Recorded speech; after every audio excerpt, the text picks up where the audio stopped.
Question 11 is considered a somewhat tricky question because a lot of students would jump, they look at this and they want to find out what's the value of x, which is the size of the angle. But this is not what they're asking for. They're not looking out for x. They actually want to find out cosine x as a total value, not just x.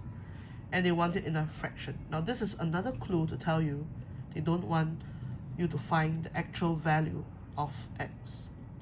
So looking at the diagram, you'll notice that your x is actually an obtuse angle.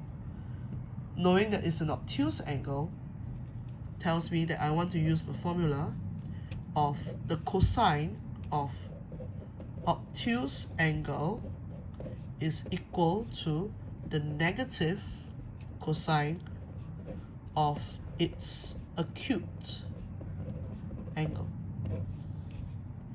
So these two angles here, the obtuse and its acute, these two must be adjacent angles. They must add up to 180. Okay, so it's not just any acute angle, it has to be related. They are adjacent angles. They have got to be. If not, then this formula won't work.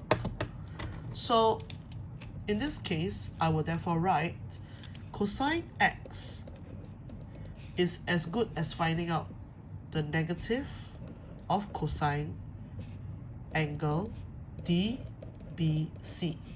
If you look at angle DBC, you'll notice that this is its acute angle of x. Now, how do I find out the cosine of this acute angle? Well, it's actually fairly simple because it goes back to just a simple right angle triangle where cosine is adjacent over hypotenuse. With respect to this angle, your 4 would be the adjacent, 9 is opposite the right angle, so it's always the hypotenuse. So the negative sign I'm going to bring down, cosine of this acute is adjacent over hypotenuse.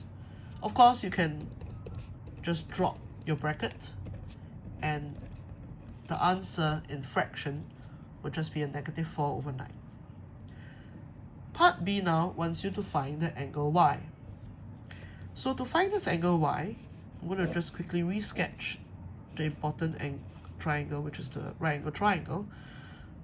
This is your y, this is your 4, and this is your 9. So like I said, that in this case, opposite the right angle, this is always hypotenuse. With respect to your angle y, this is opposite. So if you have got O and H, and you're using the trois quarts so to remember which trigo to use, this is clearly a so. So I would activate sine. Sine always follows with an angle, which is y in this case. Sine y would be opposite over hypotenuse. To find out the value of y, therefore, is the inverse sine of 4 over 9. Now this one you can just press your calculator. Press the calculator, you will get your 26.4 degrees. Please note that for values that are in degrees, it is not 3 sig fig, it is 1 decimal place. So in the answer space, you just write down the 1 decimal place value.